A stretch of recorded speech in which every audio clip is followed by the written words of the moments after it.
And Ed knows, I think, more than anyone, having run this organization, that there's nothing more American than justice.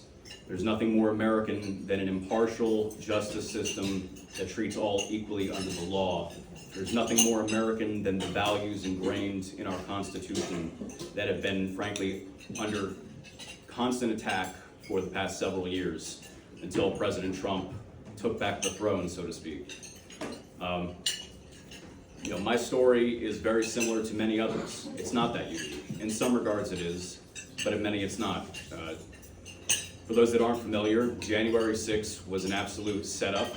January 6th was a PSYOP led by three-letter agencies, and myself and thousands of others walked into a trap. We were then hunted down by our own government for years.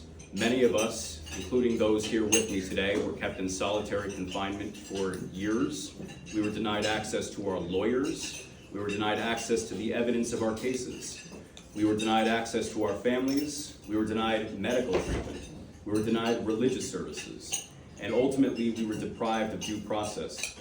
Even those who were not held in solitary confinement were treated as lepers, kept out of the public eye, or kept under a magnifying glass, treated, frankly, as terrorists, as insurrectionists, and as traitors to their country. A third of us were veterans.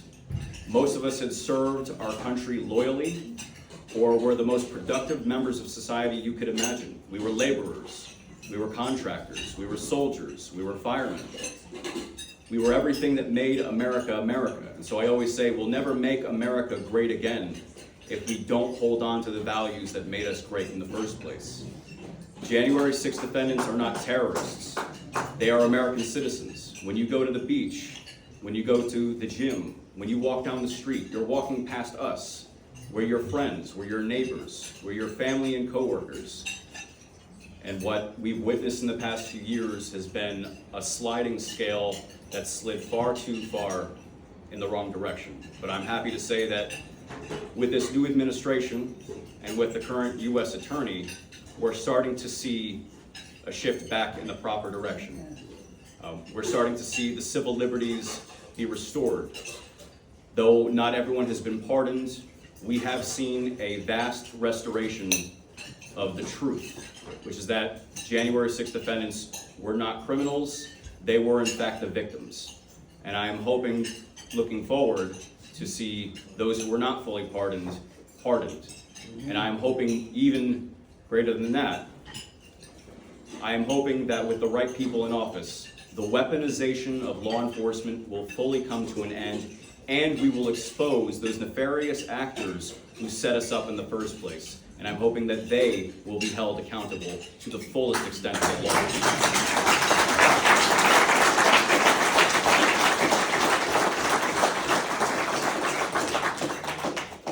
I served my country for 12 years in one form or another. I wore a uniform for my country, and I was branded as a domestic terrorist. I don't want that to ever happen to anyone else again, and I don't want my experience with January 6th to be used as a Trojan horse against my own political opponents, but I also don't want anyone who suffered because of January 6th or those who witnessed the suffering to lose faith in the American dream or the greatness of their country. I want America to be what it has always been in my life. I want it to be the reason that I put on that uniform. I want us all to be proud to be Americans again, and I think that Ed Martin is the man to make that happen. And I hope I'm right. Thank you, Ed.